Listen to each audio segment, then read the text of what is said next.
ഇന്ന് എൻ്റെ കയ്യിൽ എന്താ അറിയോ, ബ്രെഡാണ് കേട്ടോ.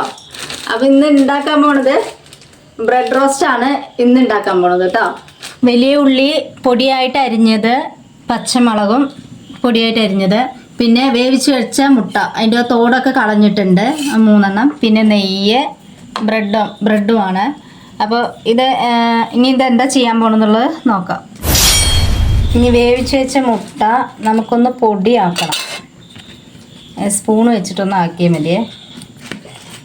മുട്ട പൊടിച്ചു. ഇനി വേണ്ടത് അരിഞ്ഞു വെച്ച ഉള്ളി, പച്ചമുളക് പൊടിയായിട്ട് അരിഞ്ഞത്, അത് കുറച്ച് ആവശ്യത്തിനെടുത്ത് ഈ മുട്ടയിൽ ഇട്ട് കൊടുക്കണം. ആവശ്യത്തിന് ഉപ്പ്. ഇതൊക്കെ റെഡിയായി വന്നിട്ടുണ്ട്. ഇനി ബ്രെഡ് എടുത്തിട്ടുണ്ട്. ഈ ബ്രെഡിൻ്റെ മുകൾ ഭാഗത്ത് ഇതിങ്ങനെ വെച്ച് കൊടുക്കണം. ദോശക്കല്ല് അടുപ്പത്ത് വെച്ചിട്ടുണ്ട്. ദോശക്കല്ല് ചൂടായി വന്നിട്ടുണ്ട്. ഇനി അതിലേക്ക് നെയ്യ് ഒഴിച്ചു കൊടുക്കുക.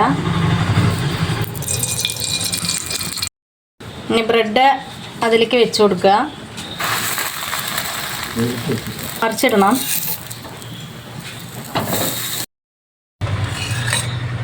അപ്പോൾ റെഡിയായി ബ്രെഡ് റോസ്റ്റ്.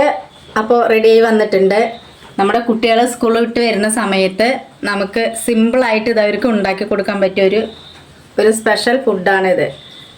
നല്ല നെയ്യിൽ മൊരിഞ്ഞ് വന്നിട്ടുണ്ട് കേട്ടോ. അപ്പോൾ ഇത് ഇങ്ങനെ ഉണ്ടാക്കി കൊടുക്കുക നമ്മുടെ മക്കൾക്ക്.